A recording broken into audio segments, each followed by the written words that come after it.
Recently Bharat के पड़ोसी देश बांग्लादेश में जनरल इलेक्शन हुए थे। दोस्तों आज इस इलेक्शन का रिजल्ट आया और जो शेख हसीना जो कि ऑलरेडी वहां की प्रधानमंत्री है, वो पांचवें बार यहाँ की प्रधानमंत्री बनती है। वैसे देखा जाए तो ये लगातार चौथी बार प्रधानमंत्री बनी थी। पहले एक बार ये बनी थी, लेकिन हम अगर हम कंजिक्यूटिव में देखें तो ये लगातार चौथी बार प्रधानमंत्री बनी है। दोस्तों ये जो इलेक्शन थे, जो कि अवामी लीग जो पार्टी जो है, जो कि शेख हसीना की है, वो चुन के आई है। ये पहले से ही तय था कि ये प्रधानमंत्री बनेगी, ये पार्टी पावर में आएगी। ऐसा क्यों? क्योंकि देखिए दोस्तों, जो बांग्लादेश है वहाँ की जो मेन अपोजिशन पार्टी है जिसका नाम है बीएनपी, इसने अभी के जो जनरल इलेक्शन थे इसको बॉयकॉट किया था। ऐसा इन्होंने इसलिए किया था कि दोस्तों जो शेख हसीना, इनका आरोप है कि ये एक ऑटोक्रेटिक लीडर है, इनके वजह से जो लोकतंत्र है वो खतरे में आ रहा है।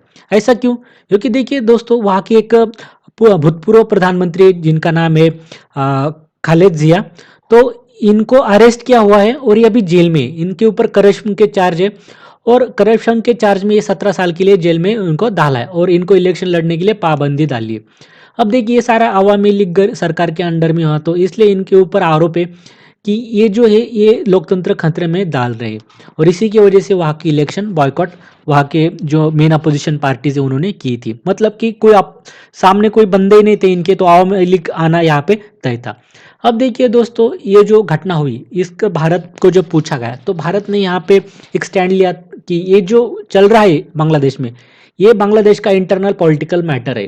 तो भारत ने यहाँ पे एक सही स्टैंड लिया, क्योंकि बाकी देश में अगर वहाँ की कुछ पॉलिटिक्स चलती है तो भारत क्यों दखल अंदाजी थे। तो ये भारत ने ये बात कही। दोस्तों ये जो शेख हसीना है, इनका फिर से पावर में आना एक काफ़ी इंपॉर्टेंट हो जाता है इंडो पैसिफिक रीजन के लिए और एक एशिया में भी। और खास करके देखिए दोस्तों, भारत के लिए और चीन के लिए भी इसकी अहमियत बहुत ज़्यादा है, क्योंकि देखिए दोस्तों ये दोनों देश ये शेख हसीना को पावर में चाहते थे। अब बात करते हैं भारत की। भारत शेख हसीना को पावर में क्यों चाहता था? दरअसल दोस्तों, शेख हसीना के अंडर में हमने काफ़ी सारे एग्रीमेंट जो थे वो जो बांग्लादेश के साथ किए, जैसे कि लैंड बाउंड्री एग्रीमेंट थी जो कि काफ़ी नामुमकिन समझी जा रही थी, वो हमने उनके साथ की।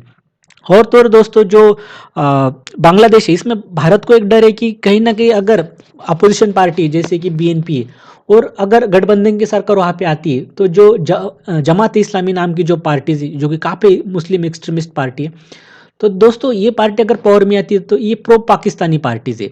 ऐसा हुआ हुआ ये अगर पावर में आती है तो ये पाकिस्तान के साथ अच्छे रिलेशन बना लेंगे और फिर इसका खतरा जो है भारत को होगा।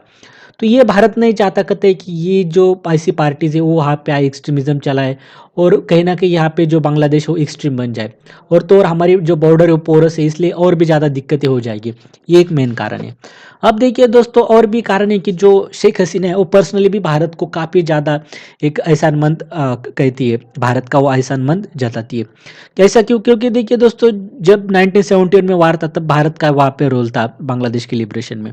और तो और देखिए दोस्तों, जो शेख हसीना वो काफ़ी दिन उनके जब फादर थे, उनके जो पिताजी जिनकी हत्या हुई थी उसके बाद वो भारत में एक असलम उन्होंने लिया था।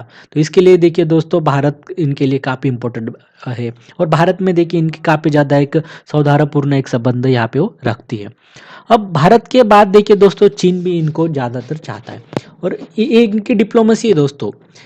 ये इनकी डिप्लोमेसी की वजह से इन्होंने जो बैलेंस है भारत और चीन के बीच में बनाए रखा है। देखते हैं कैसे।